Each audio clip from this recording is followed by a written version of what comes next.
Smoking one final cigarette to help curb the anxiety of finally leaving his apartment, Gills makes sure his hands are nice and steady before he settles into his new ride and braves the crowded streets.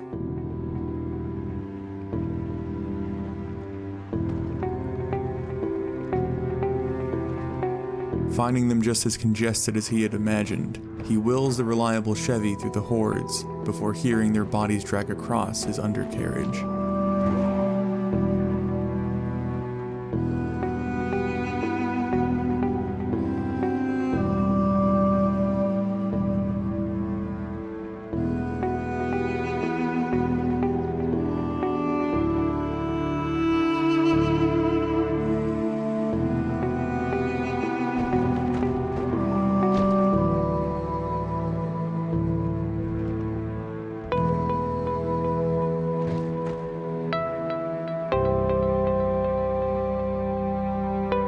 Finally making it out of the dense urban sprawl, Grover spies a fire station that looks promising, but first has to lure away the lingering dead.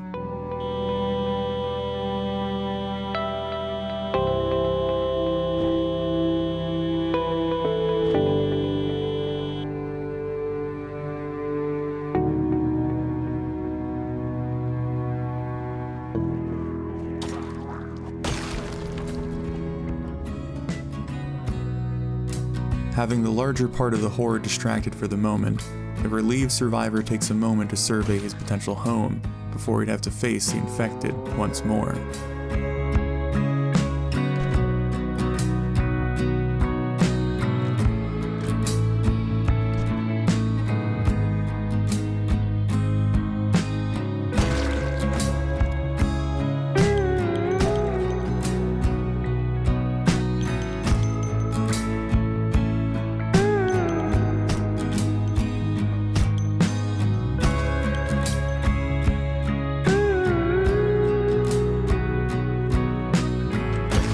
Like he can fully breathe for the first time since stepping out of his apartment, Grover begins the process of fighting back to his car and realizes once more that his aim still has a lot to be desired.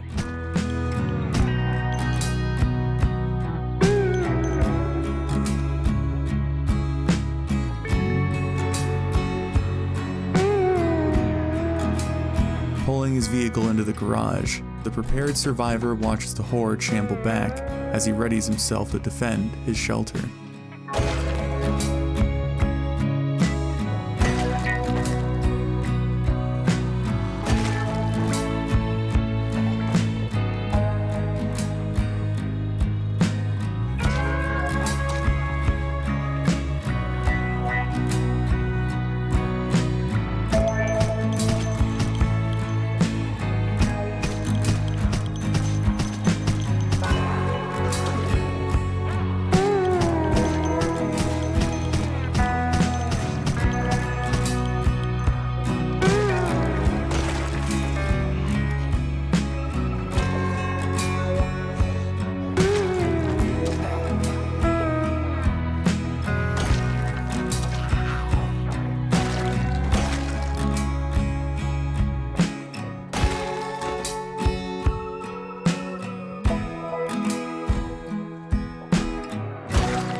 Content in his new spot as he clears the stragglers, Grover welcomes the relative ease of the suburban neighborhood as he looks over his new territory and begins his exploration.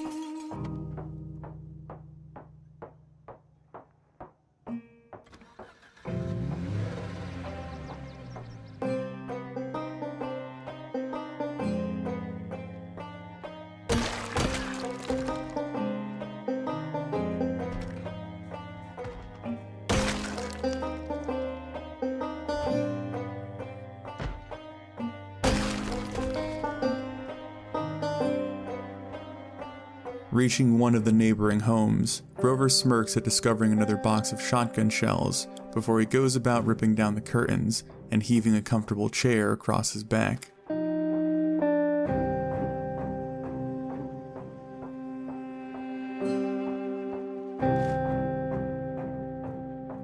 Covering up the windows and doors so that no prying eyes could see him moving about inside, the tiring survivor finally lets his guard down as he creates an acceptably comfortable space for him to live for the moment.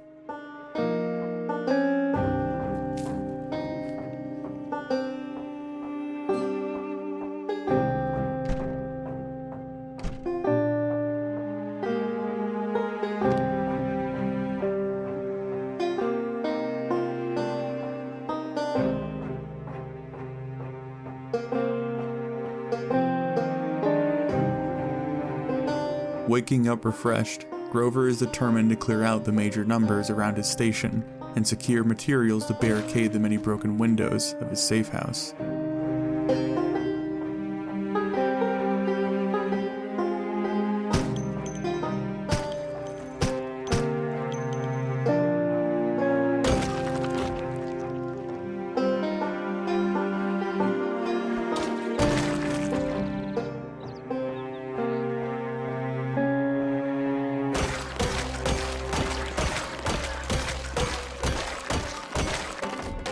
Wrenching free 2 planks from a nearby window, Gills returns back to his station to find the power finally out and an unwelcome visitor inside.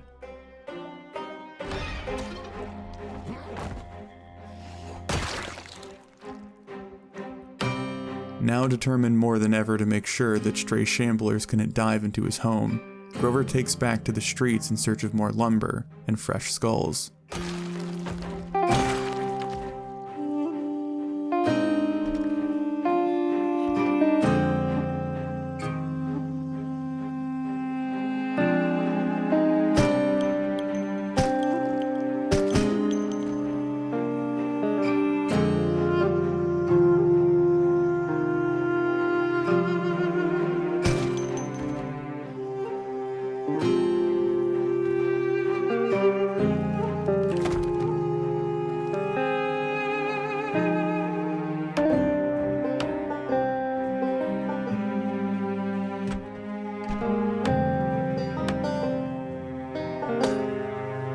Nearly breaking his hand axe taking down a small tree, Grover is also reminded of the dangers that lurk behind his station before he finally shores up the remaining windows.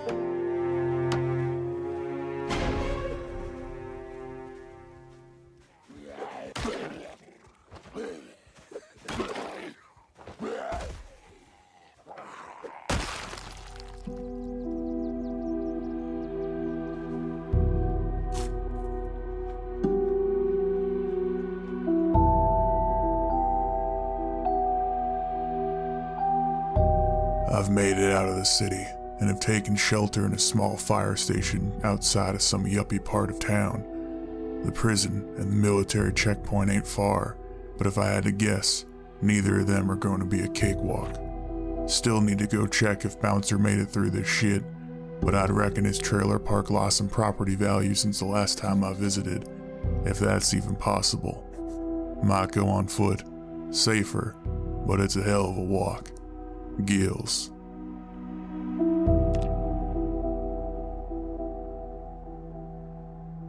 Being woken up by one of the watches belonging to the dead, a groaning and agitated Grover also finds his joints aching as a proper storm rolls in. Unable to fall back asleep, he finds himself needing to stay busy as he relentlessly unloads and reloads his mags to help familiarize himself with the essential motion.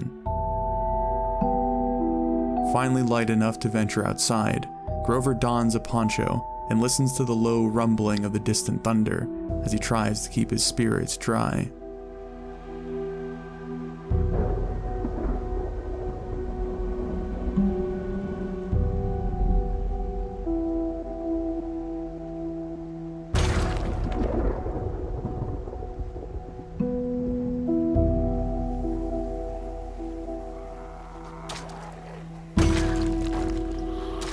Discovering that the crackling appeared to be confusing and luring the undead about the streets, the perceptive man begins to form an idea in the back of his head, but keeps himself focused on scouting the nearby buildings.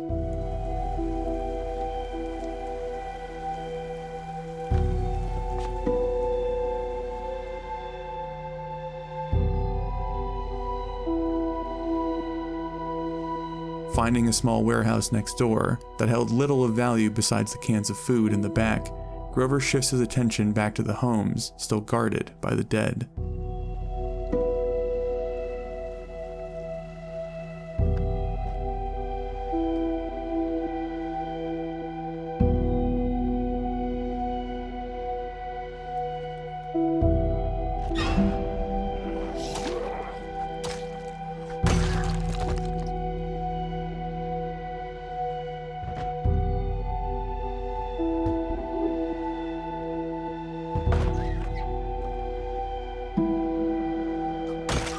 Snatching up a small grill to bring back to his home base, the older man accepts the fact that he'll have to start boiling water soon, now that the pipes had ran dry.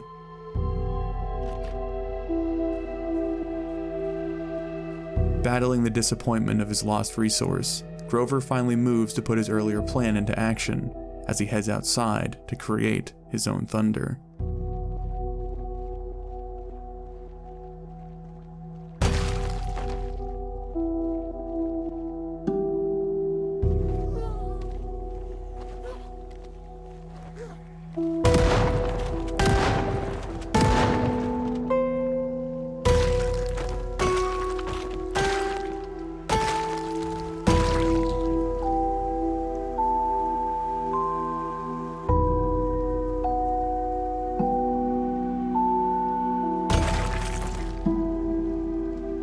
Sometimes I think God is having a good old chuckle watching me pissing about down here. Electricity finally shut off. Guess that confirms that chompers aren't capable of keeping the plant going. This fabulous news was paired with a thunderstorm, which I've been trying my best to stay out of. I ain't dying damp. Did try out the shotgun while the thunder was rolling. Might be onto something there. Gills. Checking on his nearest source of water by the river, the grumbling survivor finds more patient chompers waiting for his axe.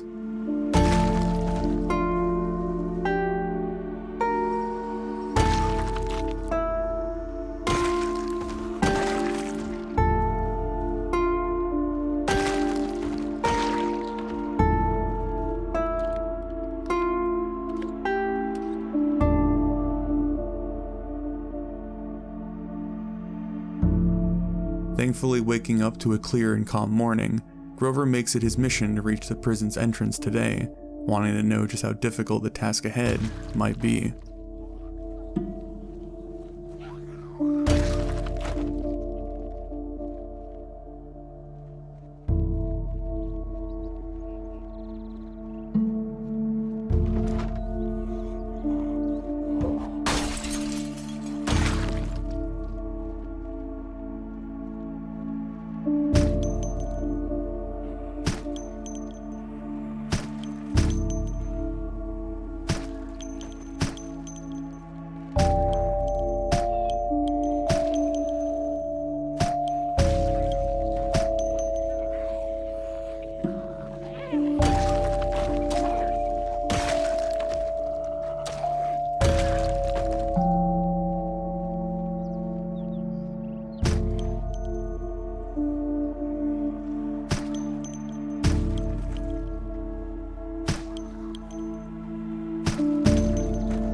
Using the moderate safety of the open space to practice his aim, the diligent scrapper counts every permanent corpse as a victory as he continues his way down the road.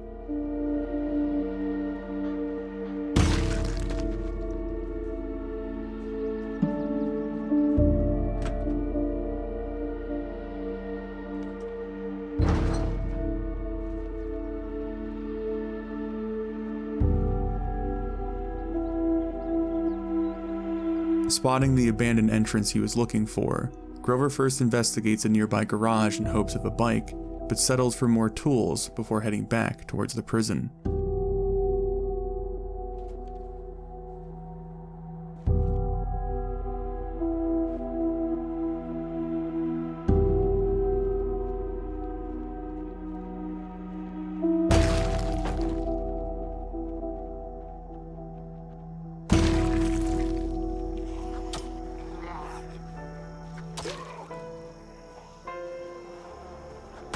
Discovering more civilians in the fields than he had imagined, Grover also feels his concern growing as he hears no commotion coming from the distant structure. Surely if Killjoy was still alive in there, it wouldn't be so eerily quiet.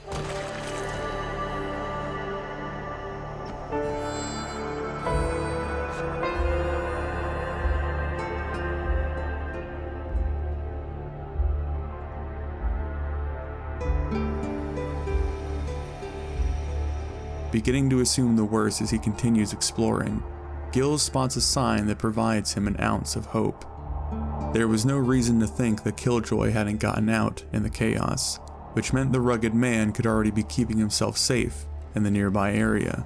Reinvigorated by this idea, Gills tightens his grip on his trusty axe and begins the hunt for any sign of his old friend.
Spotting the unmistakable orange of a prison jumpsuit, Grover cuts through the stranger before spotting another escapee amongst the dead.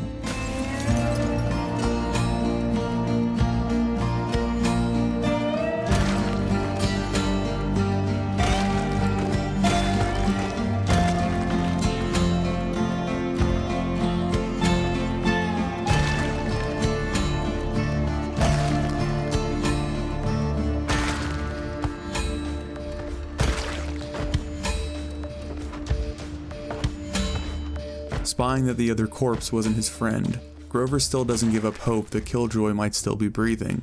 If anything, these two shambling creatures only gave his theory more weight, as they had clearly fled their cells before the outbreak.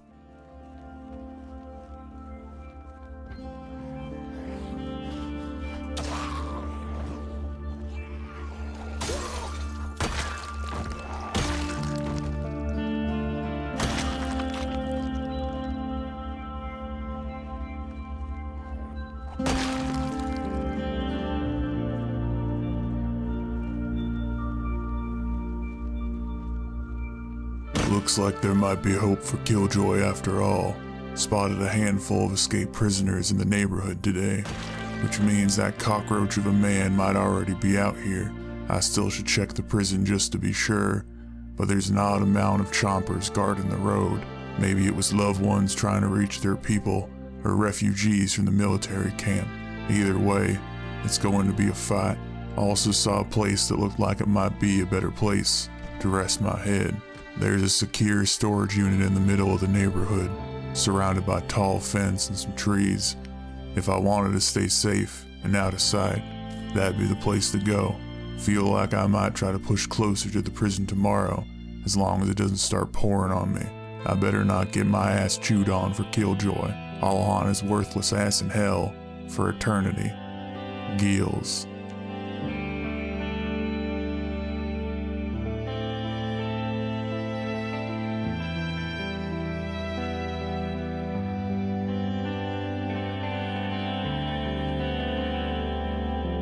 Rising with the full intention of driving his Chevy right up to the prison armed to the teeth, Grover is once more held back by the weather as a dense blanket of fog rolls over his area. Knowing the importance of visibility now that he had made it out of the city, the old man begrudgingly decides to temporarily shift his focus to the storage units, aiming to be productive until the fog clears.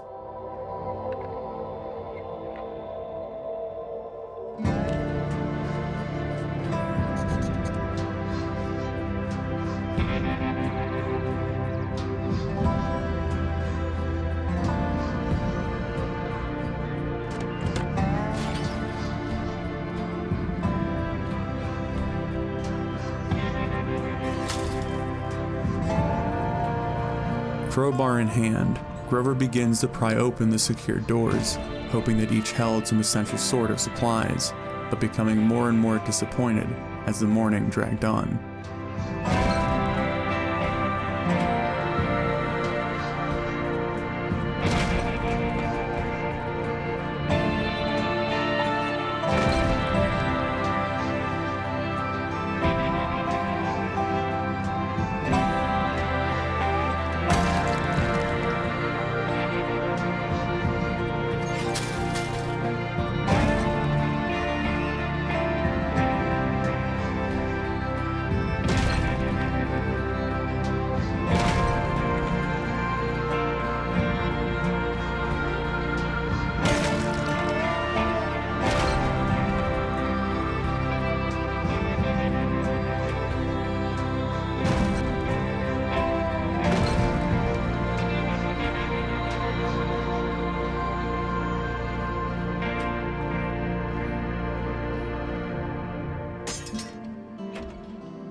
Eventually popping open the final unit as the fog begins to lift deep into the afternoon, the already tired survivor refuses to take this day as a loss as he loads up the generator he had discovered and gets back in his car to approach the prison.